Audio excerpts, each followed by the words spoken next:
And our first guest joining us in studio, Mr. Don Smith. He's a vice president of a company called Zerez Holdings. The stock symbol is ZRZH. Don, good to see you. Good to see you. Now, we had a great tease from you last week. We finally can say the name of the company, Zerez Holdings, ZRZH.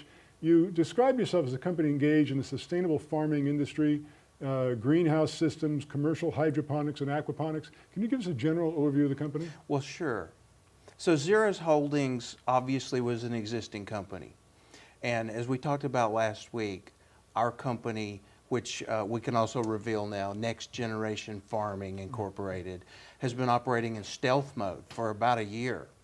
And we looked at the marketplace, which is just exploding for smart greenhouses, and we said the traditional funding model, the traditional growth model is just not going to work for us. So we teamed up with some public market experts who helped us actually take control of Zerez Holdings.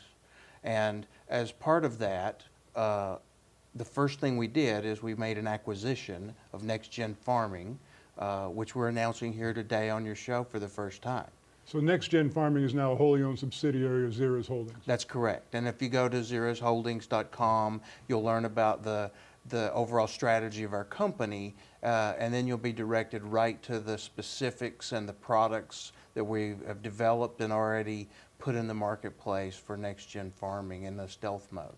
Now, there's a couple of terms that I think a lot of people might not be familiar with. Can you tell me what's meant by the terms commercial aquaponics and hydroponics? You know, I can take an attempt at it for sure. I actually did some deeper research, but so commercial hydroponics, we hear that term a lot. It's actually a newer technology. Both are associated with cultivation. Okay, hydroponics has been around since the 17th century, but the phrase was actually coined in 1937 out of an experiment at the University of California, Berkeley, where they grew a 25-foot tomato plant using mineral salts and water. Now, the problem with this technology is one thing. Eventually, the nutrients that you're using to fertilize the water and the plants becomes concentrated and it becomes toxic. The EPA has now ruled that is a toxic substance that has to be drained off, and it's actually quite expensive to do so. So many of the people that are selling hydroponic systems don't really talk about that, but we do, and we have a lot of knowledge in it. Now, compared to aquaponics, aquaponics has been around for billions of years.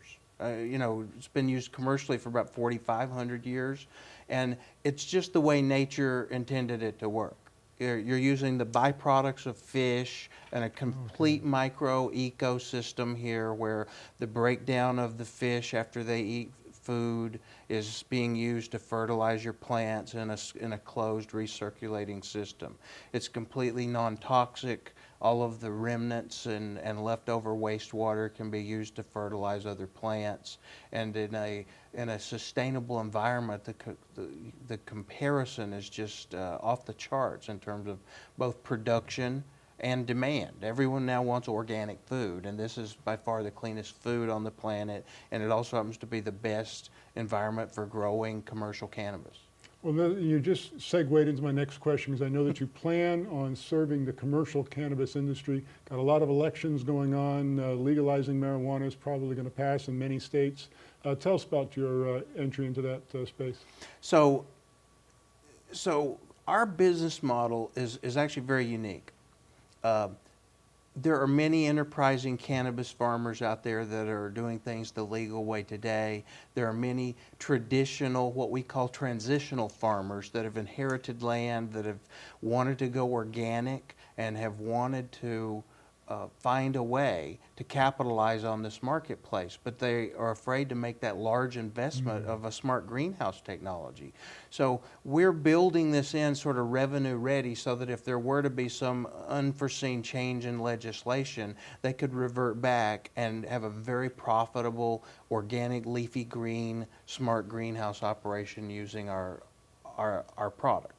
Now, the cannabis business is undoubtedly the largest growing industry in the United States. It's $7 billion in 2016 and growing through adult recreational use at 200%.